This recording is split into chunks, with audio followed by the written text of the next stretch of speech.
নমস্কার ভক্তবিন্দু, জয় শ্রীকৃষ্ণ, রাধে রাধে। আপনাদের সবাইকে মকর সংক্রান্তির আন্তরিক শুভেচ্ছা। আজকের ভিডিওতে আমরা জানবো এই বছর মকর সংক্রান্তি কবে, কেন এই দিনটি এত গুরুত্বপূর্ণ ও কি করবেন কি করবেন না, কিভাবে ভগবানের আশীর্বাদ পাবেন। ভিডিওটি শেষ পর্যন্ত দেখবেন, তাহলে পুরো তথ্যটি পরিষ্কারভাবে বুঝবেন। মকর সংক্রান্তি মানে কি? আমরা মকর সংক্রান্তির দিনে সূর্য মকর রাশিতে প্রবেশ করে। এই সময়কে বলা হয় উত্তরনারায়ণ, মানে সূর্যের উত্তরে যাত্রা শুরু। শাস্ত্রে বলা আছে এই সময়টাই করা জপ, প্রার্থনা, দান বা পুণ্য বিশেষ ফল দেয়। তাই এই দিনটি অত্যন্ত পবিত্র বলে মানা হয়। মকর সংক্রান্তি কখন পালিত হবে?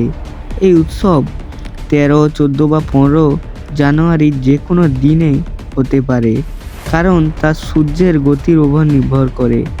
আপনারা ভিডিওতে যেখানে তারিখ বলবো তা পঞ্জিকা দেখেও নিশ্চিত হয়ে বলবেন। কি করবেন? ভোরে উঠে স্নান করুন, পরিষ্কার পোশাক পরুন, ভগবানের নাম স্মরণ করুন। যদি সম্ভব হয় দরিদ্রের সাহায্য করুন, খাবার, কম্বল বা পোশাক দান করবেন। দান সবসময় শক্তি ও সামর্থ্য অনুযায়ী করবেন, কাউকে কষ্ট দিয়ে বা নিজের প্রয়োজন ফেলে নয়। সূর্য দেবতার প্রতি প্রার্থনা। এই দিন এক গ্লাস বা একটি পাত্রে জল নিন, তাতে সামান্য গঙ্গা জল ও ফুল দিন এবং সূর্যের দিকে মুখ করে বলুন ওং সূর্যায় নমঃ। মন থেকে প্রার্থনা করুন পরিবারের শান্তি, স্বাস্থ্য, আলোর মতো উজ্জ্বল ভবিষ্যৎ। যেগুলি এড়িয়ে চলবেন, অন্যকে অপমান করবেন না।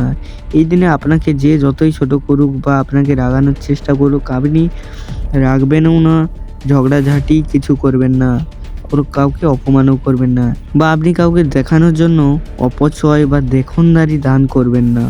কোনো জিনিসটি অতিরিক্ত অপচয় বা কাউকে দেখানোর জন্য দান, আমি কতটা পুণ্যবান, আমি দান করছি, কেউ দান করছে না, আমি কত বড়, এইটা দেখানোর জন্য কাউকে দান করবেন না। বা কাউকে কুসংস্কার ছড়ানো বা ভয় ছড়ানো, এই দিন এটি না করলে আপনার মৃত্যু ঘটবে, অকাল মৃত্যু হবে আপনার ছেলে বা আপনার মেয়ে, এইটা না করার জন্য আমি কত ভালো, আপনি কত খারাপ, এই কুসংস্কার ভগবান সবচেয়ে খুশি হবেন আপনি যখন সৎ ও শান্ত ও সহৃদয় হবেন।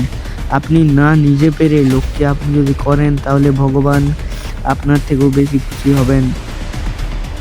মকর সংক্রান্তি সত্যিকারের বার্তা হলো আলো, নিয়মিততা, ভালো কাজের পথে এগিয়ে চলা। প্রিয় ভক্তগণ, মকর সংক্রান্তি কেবল একটি উৎসব নয়, বরং জীবনে নতুন শক্তি, নতুন দিক নির্দেশ করে এবং নতুন সংকল্পের জন্য একটি শুভ উপকরণ।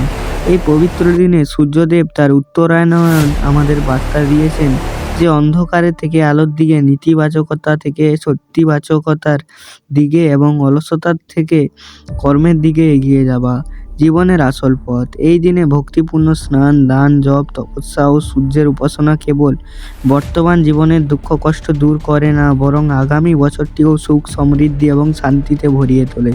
অতএব এই মকর সংক্রান্তিতে যতটা সম্ভব দান করুন ও অভাবীদের সেবা করুন এবং সূর্যদেবের কাছে আপনার জীবনকে আলোকিত করার জন্য প্রার্থনা করুন।